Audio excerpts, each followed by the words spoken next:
Good evening. The picture emerging tonight from the island of Sumatra in Indonesia is getting worse. The number of dead has multiplied exponentially just since our broadcast last night.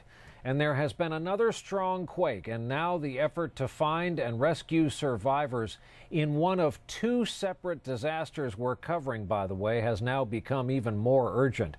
It's where we begin tonight. NBC's Ian Williams has the latest from ground zero of this disaster.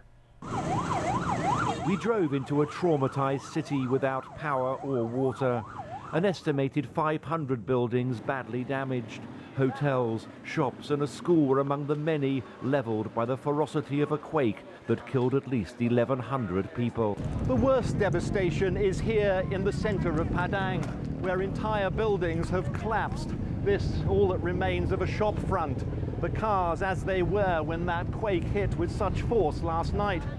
Throughout the day, a trickle of survivors were dug from the twisted remains. Across the city, officials estimate that hundreds are still trapped.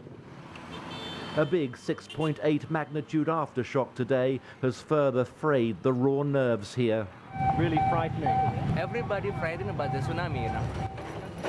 At nightfall, we reached what remained of the Gama private school for teenage girls, where desperate rescue workers were digging for survivors. It was the end of the school day when the quake struck. Some 60 students were trapped here, and more than half of them are still buried in the rubble. At Padang's main hospital, the dead waited to be identified.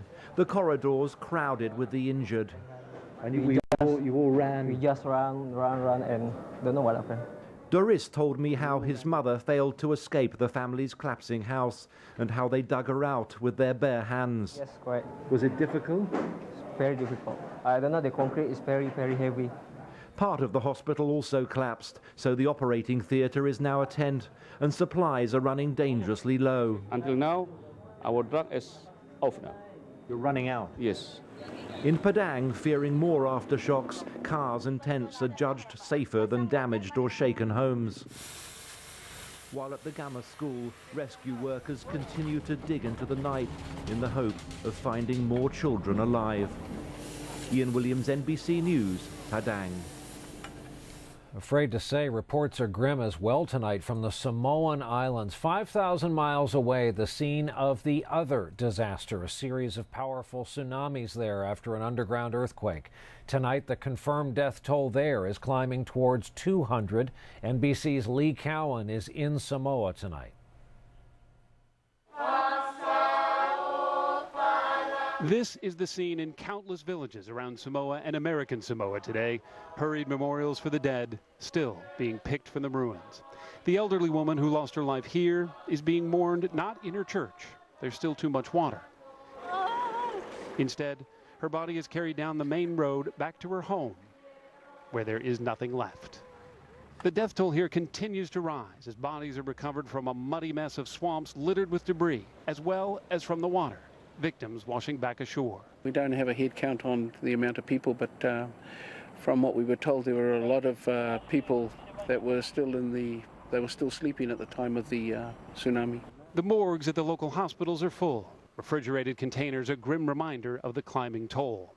Lack of communications and power has made a bad situation even worse, and those who are returning are finding rebuilding nearly impossible. But many say they're too afraid to come back, and no wonder. All this talk of tsunami warnings, most say it wouldn't have made any difference. The first waves are on them before the ground even stops shaking. There have, however, been few aftershocks, which has given road crews a chance to make the impassable passable, especially for relief workers. Humanitarian aid is pouring in. Australia alone plans to send 20 tons by air, and medical supplies as well as a FEMA disaster team are being flown in from Hawaii. It is a flurry of activity that didn't have time to pause, even as a group huddled around that grave to say goodbye. This woman used to come every Sunday to keep communion, so I really missed her very much. Lost to the water, she was brought home for the last time. Lee Cowan, NBC News, Apia, Samoa. Elsewhere overseas,